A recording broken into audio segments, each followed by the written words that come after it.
Hi, my name is Jessica Palmert, and I'm going to be talking to you today with my good friend. Hi, I'm Joy. About the parent circle that we started at a private Catholic school on Chicago's North Side.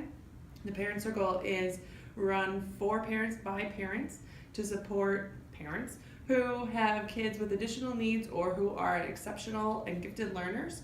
And we are really working to not just build community and support each other, which is fundamental and super important, but we're also working to expand the infrastructure and the resources for our kids at our school.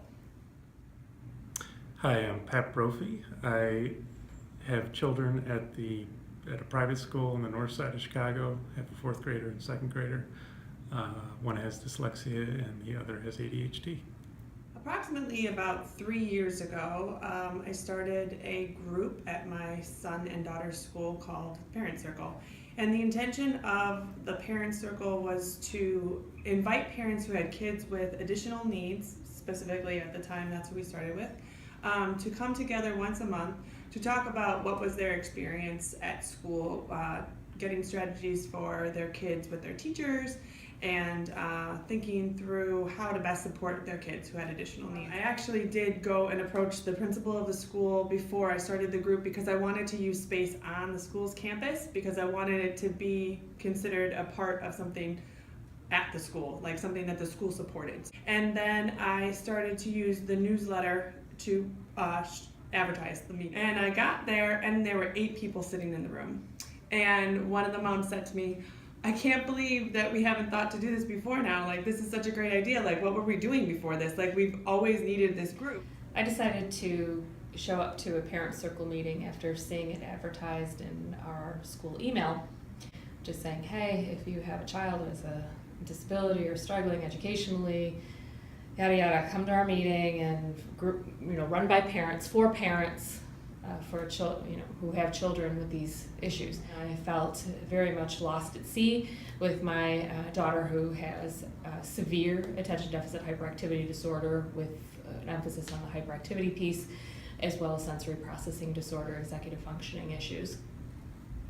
And I felt lost in the school, how to get her needs met, how to function emotionally, and really I showed up to this meeting to get support for myself because I was at my wit's end. And when I came into the meeting and I met with Jessica and another parent there, I think I cried through most of the meeting, but they were very nice. They gave me snacks and wine, and that was really helpful. Right.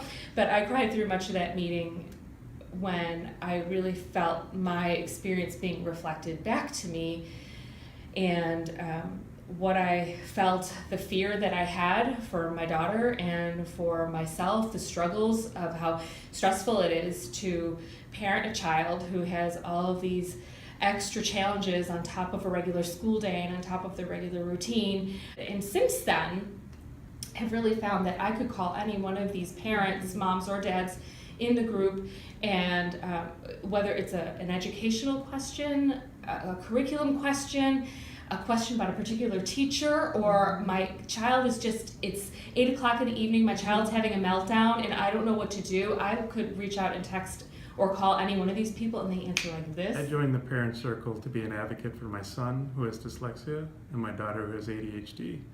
I think it's important for the school to understand that parents want to be engaged and partner with teachers and administration to ensure that we create the most inclusive learning experience that we can. Parent Circle has certainly evolved since I've been a member for the last year and a half, I think.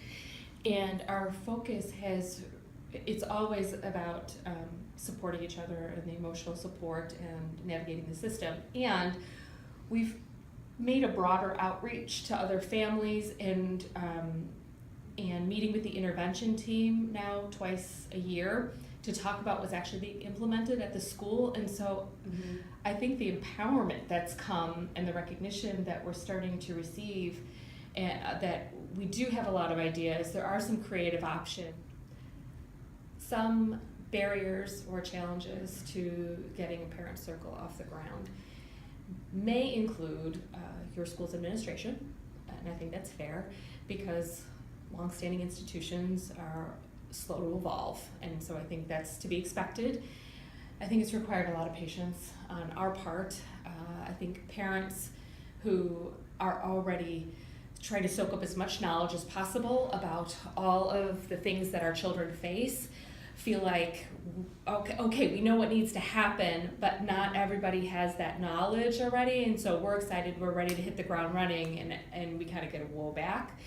And so kind of being prepared for the whoa back and knowing that things are going to be done piece by piece, and working to advocate for your own child first, and then supporting each other to advocate for each other's children, and then realizing that that will expand out kind of in concentric circles. So you start with your own family, you move on to the other families you're in communication with and working with, and then it moves out to the classrooms, to that grade, to the school, to the administration. And so the wheels of progress do turn slowly, and to realize that. Some other barriers to perhaps think about would just be even some pushback from other parents. Sometimes it's difficult for other parents to get involved. They're afraid of the stigma. They don't want other parents to know that their children have struggles, and that's understandable. People come to the parent circle in the last couple of months who have never come before. So it really has allowed us to establish ourselves as an institutional entity, and then also push the strategy of making inclusive education more normalized within the school community. I think if you're thinking about starting your own parent circle, I think it's a great idea, first of all, to give a voice to your child. It's a great way to start your journey through their education. Most importantly, I think it provides an avenue for your child to not hate school because they feel like they're being misunderstood. If you plan on starting a parent group, perhaps by word of mouth, find 2 other families who are like yours or who are struggling or navigating the system with you. Meet. Just start the group. And then schedule monthly meetings out. Perhaps in the evening, perhaps in the morning after drop-off, as some parents can't come in the evening or some parents work and they can't come after drop-off. Alternate the times. Whatever times you decide to schedule, keep those times. Do not take them off the schedule. Make sure you show up. And then by word of mouth, the group will grow. As long as there are 3 or more people, it's a group. Mm-hmm. Expectations for new parents coming in, none. If they want to share, let them share. If they don't want to share, they don't have to share. And I think that's part of what helps it feel welcome. It can be a little scary for a lot of people. It feels very vulnerable. And so if we're allowed to just sit and listen and take in whatever the agenda is for the evening or for the morning, that can feel pretty welcoming. Snacks. I always bring snacks. I think they're very important. In the evenings, wine, if it's allowed where you're at, that would be great. Wine is very helpful. Around the middle of August, when the kids are about to go back to school, the emailing starts.